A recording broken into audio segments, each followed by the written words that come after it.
নমস্কার বন্ধুরা, নতুন রেসিপিতে আপনাদের স্বাগত। আজকে আমি আবার একটা অন্যরকম রেসিপি নিয়ে এসেছি। আজকে লক্ষ্মী পুজো, তাই লক্ষ্মী পুজো উপলক্ষে আজকে আমি করে দেখাবো আপনাদের তিলের নাড়ু। আর এই তিলের নাড়ুটা এমনভাবে করব যে বাচ্চা থেকে বুড়ো সবাই খেতে পারবে। আর এমনি তিলের নাড়ু, শুধু তিলের নাড়ু করলে মানে শক্ত হয়, তখন বাচ্চা বা বুড়োরা দাঁতের জন্য খেতে পারে না। কিন্তু আমি আজকে এরকমভাবে নাড়ুটা করব যে সবাই খাবে, বাচ্চাও খাবে, বুড়োও খাবে, আর সব বয়সী লোকেরাই খেতে পারবে। তাই তিলের নাড়ুর জন্য আমি নিয়ে নিয়েছি এখানে 250 মতো সাদা তিল, একদম পরিষ্কার তিল। আর এখানে গুড় আছে, গুড়টা বেশি আছে, আমাদের বাড়িতে আজকে লক্ষ্মী পুজো আর অন্য আরও নাড়ু ফাড়ু করবো, তার জন্য গুড়টা বেশি আছে। যতটা লাগবে ততটা পরিমাণে দেব। আর একটা নারকোল নিয়ে নিয়েছি। এবার আমি এই নারকোলটা ফাটিয়েও নিয়েছি, আর এই নারকোল দিয়েই আমি তিলের নাড়ুটা করব। তাই কিভাবে আমি নাড়ুটা করি প্রথম থেকে শেষ পর্যন্ত ভিডিওটা দেখবেন, স্কিপ করবেন না। আর ভিডিও ভালো লাগলে লাইক করতে, শেয়ার করতে, সাবস্ক্রাইব করতে ভুলবেন না। এবার আমি এই নারকোলটা ফাটিয়ে নিয়েছি, নারকোলটা কুড়িয়ে নেব।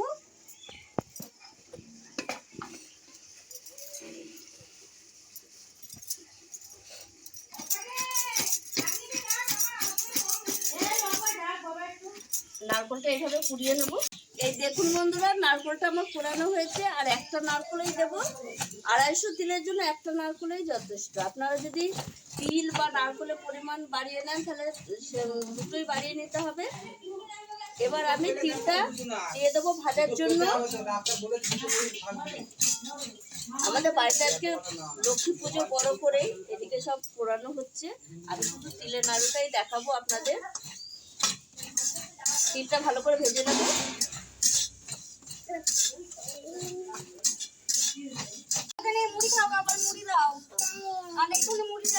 এই দেখুন বন্ধুরা, তিলটা আমার ভাজা হয়ে গেছে। আর এই দেখুন এইভাবে ভেজেছি। এবার আমি নামিয়ে নেব। এটা যেহেতু ঠাকুরের সবকিছু ধোয়া, একদম ঠাকুরের কড়াই। এবার আমি কড়াইটা বসিয়ে দিয়েছি, একটুখানি জল দিয়ে দেবো। এবার আমি গুড় দেব।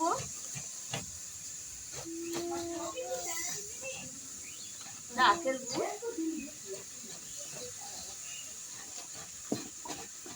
এই গুড়টা দিলেই হয়ে যাবে।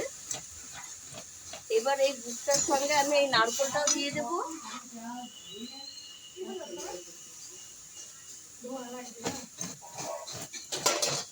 দিয়ে আমি পাকটা আগে নিয়ে আসবো।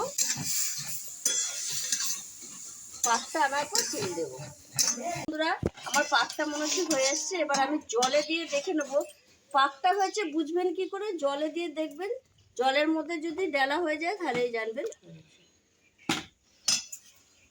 এই দেখুন বন্ধুরা, এই দেখুন চকলেটের মতো হয়ে গেছে, তার মানে পাকটা আমার হয়ে গেছে। এবার আমি দিয়ে দেবো তিলটা, ভেজে রাখা তিলটা দিয়ে দেবো। দিয়ে একসঙ্গে মিশিয়ে নেব।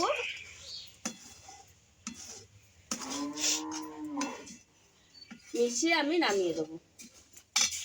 আর ঠান্ডা হলে এটা পাকাবো, এটা গরম হলে অবস্থা পাকানো যাবে না। এই দেখুন বন্ধুরা, এবার আমি নামিয়ে ঠান্ডা করে নেব।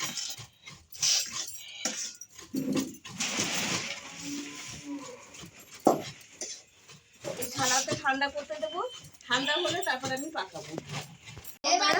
হালকা ঠান্ডা হয়ে গেছে। এবার আমি তিলের নাড়ুটা পাকিয়ে নেবো। এই দেখুন কত সুন্দর পাকটা এসেছে। এই দেখুন কত সুন্দর পাকানো হয়েছে। এইভাবে আমি সব তিলের নাড়ু পাকিয়ে নেবো। আর এইভাবে নাড়ু করলে এটা শক্ত হবে না, খেতেও ভালো লাগবে, সবাই খেতে পারবে। দেখুন বন্ধুরা কত সুন্দর হয়েছে তিলের নাড়ুটা। আর আমি বলেছি এইভাবে তিলের নাড়ুটা করলে সবাই খেতে পারবে, বাচ্চা থেকে বুড়ো। তাই আমি ভেঙেও দেখাচ্ছি। দেখুন বন্ধুরা, এই দেখুন, দেখতে পাচ্ছেন একদমই নরম, মানে খেতেও সুস্বাদু হবে আর সবাই খেতে পারবে, ভালোও লাগবে। তাই আপনারাও এইভাবে একবার তিলের নাড়ু করে মা লক্ষ্মীকে বা যে কোনো ঠাকুরকে দেবেন বা বাড়িতে করে খাবেন, খুব ভালো লাগবে।